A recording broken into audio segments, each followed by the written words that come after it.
Hello friends, a very good morning to all of you. स्वागत है आप सबका आपका अपना यूट्यूब चैनल अब पढ़ेगा इंडिया में।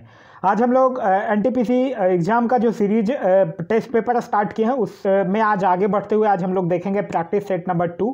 इससे पहले practice set number 1 already uploaded है, अगर आप नहीं देखें तो जाकर प्लेलिस्ट से देख सकते हैं। साथ ही साथ मैं आप लोगों को एक चीज़ और बता दूं, बहुत सारे लोगों का क्यूरीज था कि जो व्हाट्सएप ग्रुप है उसका लिंक ओपन नहीं हो रहा है, तो जिनका भी लिंक ओपन नहीं हो रहा है वो आप कमेंट करके बता दीजिए, उनको पर्सनली ऐड कर दिया जाएगा। तो आइए अब बढ़ते हैं अपने क्वेश्चंस की तरफ। आज का जो हमारा पहला क्वेश्चन है वो ये कह रहा है कि मनुस्मृति का अंग्रेजी में अनुवाद किया था। तो मनुस्मृति के अंग्रेजी में जो अनुवाद है वो जॉर्ज बुलर के द्वारा किया गया था। तो इस क्वेश्चन का सही आंसर होगा option number B, George Buhler. Manusmriti की बात करते हैं तो मनुस्मृति जो है वो हिंदू विधि की प्रथम पुस्तक है, जिसकी रचना जो है वो गुप्त काल के टाइम में मानी जाती है। यह जो पुस्तक था वो संस्कृत में रचित जो यह पुस्तक था वो मानव धर्म शास्त्र से संबंधित पुस्तक है, और फिर बाद में जाकर इसका अंग्रेजी अनुवाद जो है वो जॉर्ज बुलर के द्वारा किया जाता है। नेक्स्ट क्वेश्चन है हमारा कि ज्ञान प्रसारक मंडली वयस्क शिक्षा संगठन यानी एडल्ट एजुकेशन ऑर्गेनाइजेशन की शुरुआत किसने की थी। तो एडल्ट एजुकेशन की शुरुआत जो है वो 17वीं सदी में दादा भाई नौरोजी के द्वारा किया गया था। तो इस क्वेश्चन का सही आंसर होगा ऑप्शन नंबर ए, दादा भाई नौरोजी के द्वारा। और इस संगठन का जो मेन उद्देश्य था वो ये था कि प्रौढ़ लोगों में जागरूकता लाना और अज्ञानता को तार्किक सोच में बदलना। और फिर इसी के लिए उन्होंने मराठी ज्ञान प्रसारक मंडली और गुजराती ज्ञान प्रसारक मंडली के नाम से दो अलग अलग शाखाओं की भी स्थापना किए थे। दादा भाई नौरोजी से याद रखिएगा, दादा भाई नौरोजी को grand old man of India के नाम से भी जाना जाता है। इन्होंने 1866 में ईस्ट इंडिया एसोसिएशन की भी स्थापना किया था।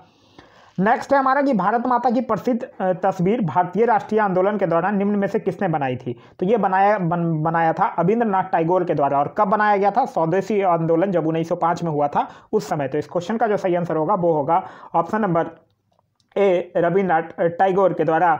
यहाँ अगर हम बात करते हैं तो इन्होंने 20वीं शताब्दी में चित्रकला का विकास के लिए बंगाल स्कूल की भी स्थापना किए थे।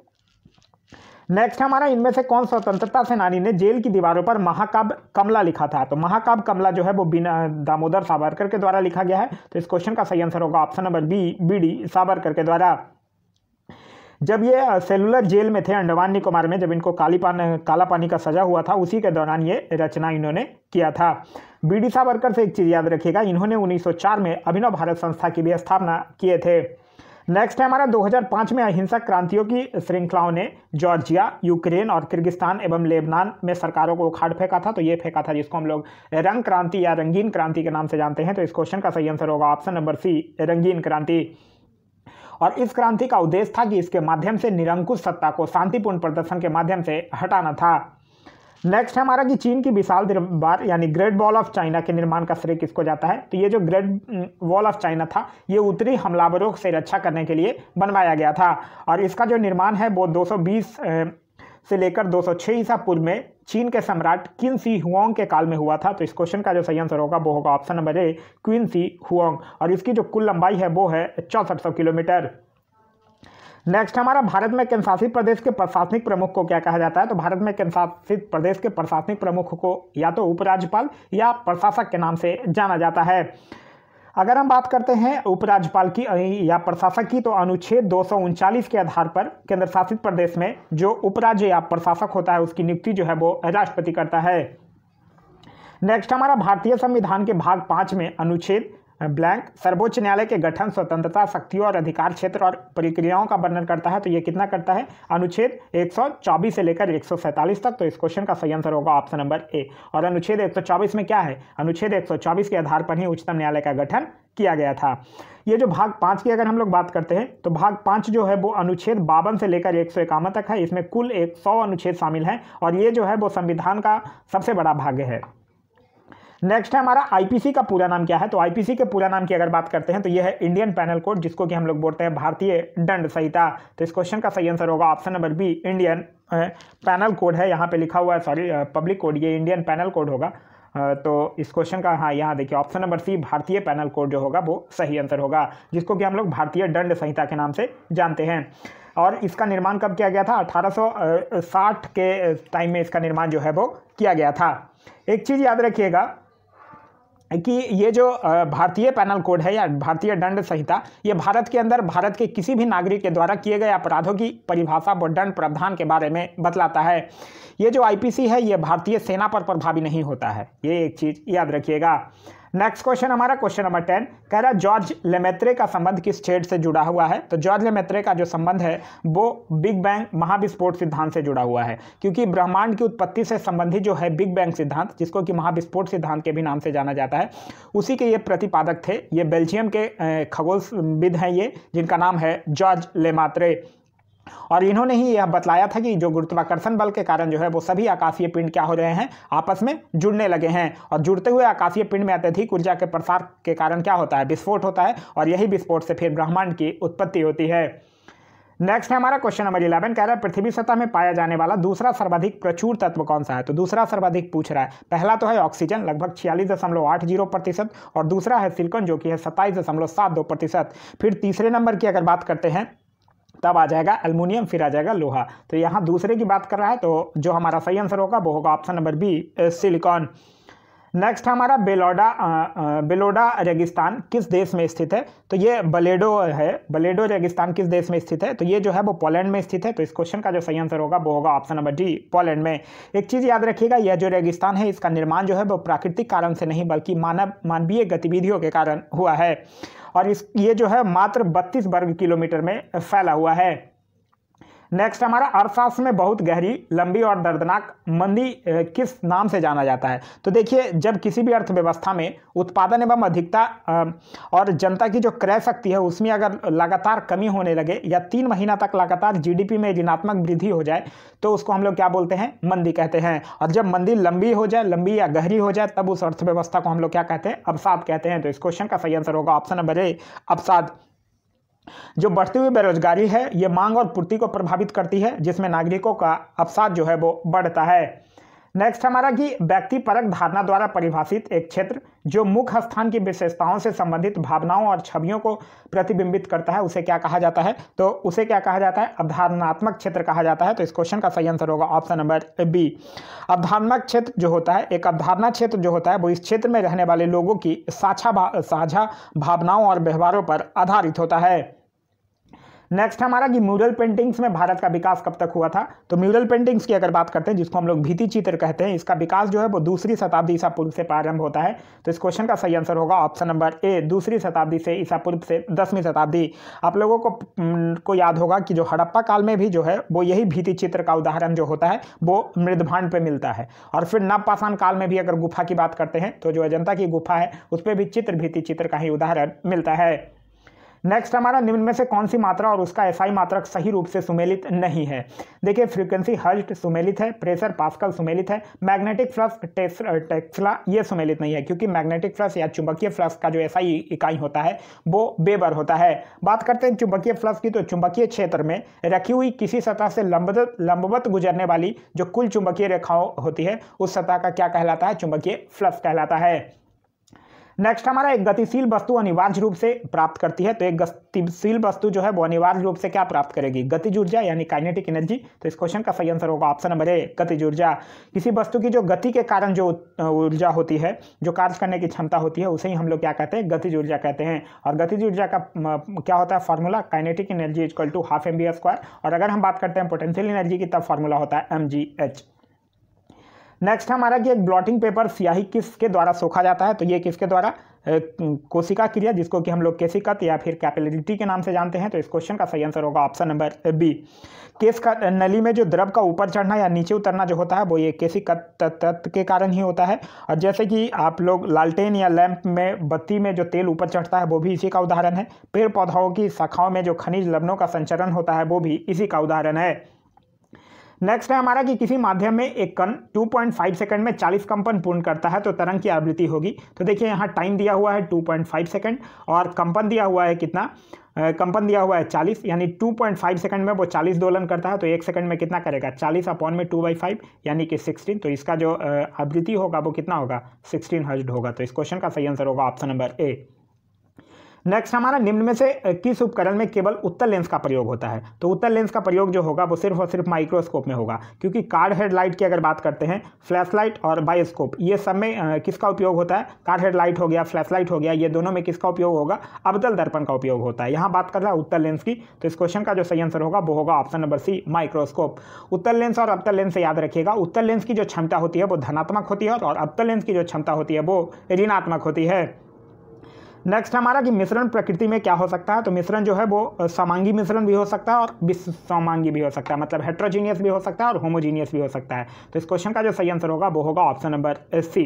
देखिए समांगी मिश्रण की अगर बात करते हैं तो वैसे मिश्रण जिसके प्रत्येक भाग के सभी गुण एक समान होते हैं वो समांगी मिश्रण कहलाता है, जैसे कि नमक और जल का जो मिश्रण हो गया। और विसमांगी मिश्रण की बात करते हैं तो जिस मिश्रण के प्रत्येक भाग के गुण एक समान नहीं होते हैं उसे हम लोग क्या कहते हैं? विसमांगी मिश्रण कहते हैं, जैसे कि रेत तथा जल का जो मिश्रण हो जाएगा वो क्या हो जाएगा? विसमांगी मिश्रण कहलाएगा।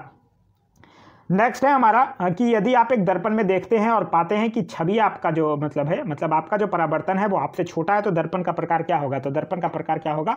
उत्तल दर्पण होगा, क्योंकि आप लोगों ने पढ़ा होगा कि उत्तल दर्पण में प्रत्येक दशा में जो प्रतिबिंब है वो दर्पण के पीछे उसके ध्रुव और फोकस के बीच और वस्तु से छोटा, सीधा और आभासी बनता है। तो इस क्वेश्चन का सही आंसर होगा ऑप्शन नंबर डी, उत्तल दर्पण। समतल दर्पण की बात करते हैं तो समतल दर्पण में आभासी और बराबर और दर्पण से सामान्य दूरी पर बनता है। नेक्स्ट हमारा आधुनिक आवर्त सारणी में कितने समूह और आवर्त मौजूद होते हैं? तो आधुनिक आवर्त सारणी की अगर हम बात करते हैं तो उसमें 7 आवर्त और 18 वर्ग समूह होते हैं। तो इस क्वेश्चन का सही आंसर होगा ऑप्शन नंबर सी, 18 समूह और 7 आवर्त। जो मोस्ले था, आप लोगों ने नाम सुना होगा, उन्होंने 1913 में तत्वों के उसके बढ़ते हुए परमाणु संख्या के आधार पर एक टेबल तैयार किया था और उसे ही हम लोग क्या कहते हैं? आधुनिक आवर्त सारणी के नाम से जानते हैं।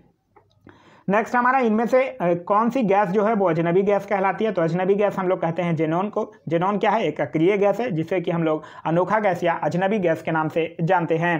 तो इस क्वेश्चन का सही आंसर होगा option number A, xenon. Xenon की अगर परमाणु संख्या की बात करते हैं तो है कितना? 54, और इसकी खोज जो है वो विलियम रैमजे के द्वारा 1898 में किया गया था। नेक्स्ट हमारा कि वह रेडियो समस्थानिक जिसे परिवहन तंत्र के में खून के थक्के का पता लगाने हेतु में लाया जाता है वो क्या है? तो वो क्या है? सोडियम 24। तो इस क्वेश्चन का सही आंसर होगा ऑप्शन नंबर डी, आर्सेनिक 74 की बात करते हैं तो ब्रेन ट्यूमर में, कोबाल्ट 60 की बात करते हैं तो कैंसर में, और आयोडीन 131 की बात करते हैं तो घेंघा रोग में। नेक्स्ट हमारा इनमें से कौन सा जंतु जो है वो बाकी 3 से भिन्न है? तो देखिए मेढक हो गया, कछुआ हो गया और मगरमच्छ हो गया, ये तीनों क्या है? टेट्रापोडा है। और समुद्री घोड़ा क्या हो गया? ये क्या है? पिसीज का उदाहरण है। तो इस क्वेश्चन का जो सही आंसर होगा वो होगा ऑप्शन नंबर बी, समुद्री घोड़ा। नेक्स्ट हमारा ब्लैंक मानव में अमोनिया जो जहरीला है को यूरिया में बदल देता है, तो कौन बदल देता है? लीवर जो है वो मानव में अमोनिया को यूरिया में बदल देता है। तो इस क्वेश्चन का सही आंसर होगा option number B, liver. Urea का जो निर्माण है वो प्रोटीन के टूटने की प्रक्रिया के कारण से प्रोटीन में मौजूद अमीनो अम्ल से अमीनो समूह निकल जाते हैं, और ये अमीनो समूह जो होते हैं वो बेहद जहरीले जो कि NH3 अमोनिया में परिवर्तित हो जाते हैं, और इस प्रकार जो बने NH3 होता है वो लीवर के द्वारा यूरिया में बदल दिया जाता है। नेक्स्ट हमारा भू-स्थिर उपग्रह किस दिशा में घूमता है? तो भू-स्थिर उपग्रह जो है वो अगर हम बात करते हैं तो वो पश्चिम से पूरब की दिशा में घूमेगा। तो इस क्वेश्चन का सही आंसर होगा ऑप्शन नंबर सी, भू-स्थिर उपग्रह जो होता है वो लगभग 36,000 किलोमीटर पर स्थित होता है, और जिसका कि उपयोग है वो टीवी रेडियो सिग्नल्स में किया जाता है। नेक्स्ट हमारा क्वेश्चन नंबर 29 कह रहा है वर्ष 2015 तक कंप्यूटर की कितनी पीढ़ियों का उत्पादन हुआ था? तो 5th जनरेशन तक आ चुका है। तो इस क्वेश्चन का सही आंसर होगा ऑप्शन नंबर बी, 5th। देखिए प्रथम पीढ़ी की बात करते हैं तो क्वेश्चन ये पूछा जाता है कि इलेक्ट्रॉनिक्स ट्यूब किस में यूज किया जाता है? तो इलेक्ट्रॉनिक्स ट्यूब जो है वो प्रथम पीढ़ी में, ट्रांजिस्टर द्वितीय पीढ़ी में, इंटीग्रेटेड सर्किट तृतीय पीढ़ी में, और जो माइक्रो प्रोसेसर है वो चतुर्थ पीढ़ी में, और इंटरनेट का विकास लैपटॉप हो गया, नोटबुक हो गया, ULSI हो गया, ये सब 5वीं पीढ़ी में। तो इस क्वेश्चन का सही आंसर होगा ऑप्शन नंबर बी, 5। नेक्स्ट हमारा निम्नलिखित में से कौन सा ईंधन न्यूनतम पर्यावरण प्रदूषण उत्पन्न करता है? तो न्यूनतम पर्यावरण प्रदूषण उत्पन्न करता है हाइड्रोजन। लेकिन अगर क्वेश्चन आपसे पूछ दे कि प्रयोग में लाए जाने वाला न्यूनतम पर्यावरण प्रदूषण कौन है, तब आपका आंसर हो जाएगा CNG, अगर प्रयोग वर्ड आगे लगा देता है तब। नेक्स्ट है हमारा कि एक बल है उस पर इतना प्रदर्शित होता है, तो इस बल का परिमाण क्या है? तो इसका परिमाण निकालने के लिए क्या करेंगे? 2 का स्क्वायर, 3 का स्क्वायर प्लस 6 का स्क्वायर और इसका अंडर रूट, तो ये आ जाएगा 49 का अंडर रूट हो जाएगा 7। तो इस क्वेश्चन का सही आंसर होगा ऑप्शन नंबर बी, 7। नेक्स्ट हमारा कि कौन सा राज्य स्थानीय लोगों के लिए सरकारी नौकरियों में 100% सीटों को आरक्षित करने वाला देश का पहला राज्य बन गया है? तो वो राज्य है मध्य प्रदेश। तो इस क्वेश्चन का सही आंसर होगा ऑप्शन नंबर ए। यहाँ के मुख्यमंत्री शिवराज सिंह चौहान ने अभी हाल ही में कैबिनेट में यह फैसला पारित किया है कि अब सरकारी नौकरी में सिर्फ और सिर्फ जो है वो मध्य प्रदेश के लोगों को ही दिया जाएगा। यह हरियाणा से याद रखिएगा, हरियाणा भी जो है वो 75% अपने राज्यों के लिए रिजर्व कर रखा है। एमपी की अगर बात करते हैं तो एमपी से कुछ अभियान भी याद रखिएगा, जैसे किल कोरोना अभियान, रोको टोको अभियान, गंदगी भारत छोड़ो अभियान, एक संकल्प बुजुर्ग के नाम अभियान, ये सब जो है वो मध्य प्रदेश सरकार के द्वारा चलाया जाने वाला अभियान है। नेक्स्ट है हमारा कि पुस्तक नेशनल सिक्योरिटी चैलेंज किस व्यक्ति के द्वारा लिखी गई है। तो ये पुस्तक जो है वो लिखा गया है किसके, मनोज मुकुंद नरनबे के द्वारा। तो इस क्वेश्चन का सही आंसर होगा option number D, Manoj Mukund Naravane. ये जो मनोज मुकुंद नरनबे हैं ये कौन है, भारतीय थल सेना प्रमुख हैं, और कौन से 28वां थल सेना प्रमुख हैं। अगर और दोनों की बात करते हैं तो वायुसेना प्रमुख कौन है, आर.के.एस. भदौरिया जो कि 26 में है, और नौसेना अध्यक्ष कौन है, करमबीर सिंह जो कि 24 में है। नेक्स्ट हमारा कि हाल ही में प्रकाशित की गई पुस्तक वन अरेंज्ड मर्डर किसके द्वारा लिखी गई है। तो ये चेतन भगत की पुस्तक है। तो इस क्वेश्चन का सही आंसर होगा option number B, Chetan Bhagat. Chetan Bhagat की कुछ और भी इंपॉर्टेंट पुस्तक है, जैसे कि one night at call centre, 3 mistake of my life, half girlfriend, 2 states, ये सब चेतन भगत के द्वारा लिखी गई कुछ महत्वपूर्ण पुस्तक हैं। नेक्स्ट है हमारा कि भारत की पहली किसान रेल का परिचालन किन 2 स्थानों के बीच किया गया। तो भारत की पहली किसान रेल जो है वो महाराष्ट्र के देवलाली से बिहार के दानापुर तक। तो इस क्वेश्चन का जो सही आंसर होगा वो होगा ऑप्शन नंबर सी, देवलाली से दानापुर तक। लेकिन अगर यही क्वेश्चन आपसे पूछते कि दक्षिण भारत की पहली किसान रेल, तब जो आपका आंसर होगा वो होगा अनंतपुर आंध्र प्रदेश से लेकर नई दिल्ली के बीच। किसान रेल की अगर बात करते हैं तो किसानों के जल्दी खराब होने वाले सामान को बचाने के लिए किसान रेल की शुरुआत की बात कही गई थी बजट 2020-21 में। साथ ही साथ बजट 2020-21 में एक योजना की भी बात कही गई थी, किसान उड़ान योजना, जो कि कृषि उत्पादों को राष्ट्रीय और अंतर्राष्ट्रीय तक पहुंचाने के लिए ये योजना चलाई गई थी। नेक्स्ट हमारा एशिया का सबसे बड़ा प्लांट रीवा सोलर प्लांट किस राज्य में स्थित है। तो रीवा कहाँ स्थित है, मध्य प्रदेश में। तो इस क्वेश्चन का सही आंसर होगा option number D, Madhya Pradesh. और इसकी जो क्षमता है वो कितनी है, 750 मेगावाट है। नेक्स्ट हमारा कि हाल ही में भारत के नियंत्रक व महालेखक परीक्षक किसे नियुक्त किया गया है। तो ये नियुक्त किया गया है गिरीश चंद्र मुर्मू को। गिरीश चंद्र मुर्मू जो थे वो पहले जम्मू कश्मीर के उपराज्यपाल थे, और फिर जम्मू कश्मीर के उपराज्यपाल से हटाकर इनको जो है वो 14वां नियंत्रक व महालेखक परीक्षक बना दिया जाता है, और मनोज सिन्हा को जम्मू कश्मीर का उपराज्यपाल बना दिया जाता है। एक क्वेश्चन आपसे यहाँ पे और पूछा जा सकता है कि महालेखा नियंत्रक कौन है, जिनको CGA के नाम से जाना जाता है, वो कौन है। तब आपका आंसर जो हो जाएगा वो हो जाएगा सोमा राय बर्मन। नेक्स्ट है हमारा कि 29 अगस्त को राष्ट्रीय खेल दिवस के अवसर पर 5 खिलाड़ियों को राजीव गांधी खेल रत्न पुरस्कार प्रदान किया गया। निम्नलिखित में से उनमें कौन शामिल नहीं है। तो देखिए 5 खिलाड़ी जिनको मिला है वो हैं रोहित शर्मा जो कि क्रिकेट से संबंधित है, मरियप्पन थोंगबुल जो कि पैरा एथलेटिक्स से संबंधित है, मनिका बत्रा जो कि टेबल टेनिस से, विनेश फोगाट कुश्ती से, और रानी रामपाल हॉकी से। इसमें जसप्रीत बुमराह को नहीं मिला है राष्ट्रीय खेल दिवस के अवसर पर राजीव गांधी खेल रत्न पुरस्कार। लेकिन जसप्रीत बुमराह से एक चीज याद रखिएगा, जसप्रीत बुमराह को BCCI के पॉली उम्मीदवार पुरस्कार से सम्मानित किया गया है। नेक्स्ट है हमारा कि प्रधानमंत्री नरेंद्र मोदी ने स्वतंत्रता दिवस के अवसर पर किस क्षेत्र को 1000 दिन में भारत की मुख्य भूमि से जोड़ने के लिए ऑप्टिकल फाइबर लिंक स्थापित करने की घोषणा किया है। तो ये किसको किया है, लक्षद्वीप को। तो इस क्वेश्चन का सही आंसर होगा option number B, Lakshadweep. Lakshadweep की राजधानी कहाँ है, लक्षद्वीप की राजधानी है कावारती। नेक्स्ट है हमारा कि दिसंबर 2019 में 55वां ज्ञानपीठ पुरस्कार 2019 से किसे सम्मानित किया गया है। तो देखिए ये बात कर रहा है 2019 का 55वां ज्ञानपीठ पुरस्कार, ये एक मलयालम कवि को मिला है जिनका नाम है अकितम उचितम नंबूदरी। तो इस क्वेश्चन का जो सही आंसर होगा वो होगा ऑप्शन नंबर सी। देखिए वासुदेव मोही से याद रखिएगा, वासुदेव मोही को 2019 का 29वां सरस्वती सम्मान मिला है। और अमिताभ घोष से याद रखिएगा, इनको 2018 में 54वां क्या मिला था, ज्ञानपीठ पुरस्कार। ये क्या है, एक अंग्रेजी लेखक है। क्लियर है। चलिए तो ये था हमारा आज का वीडियो। आज का वीडियो आप लोगों को कैसा लगा कमेंट करके जरूर बताइएगा। और साथ ही साथ इस का अगर आपको PDF चाहिए तो आपको डेली 9 बजे आप लोगों को व्हाट्सएप ग्रुप में इसका टेस्ट सीरीज का PDF दे दिया जाता है। अगर अभी तक आप ज्वाइन नहीं हुए हैं तो वीडियो में डिस्क्रिप्शन में लिंक दिया हुआ है, वहाँ से जाकर आप ज्वाइन हो सकते हैं। Thanks for watching.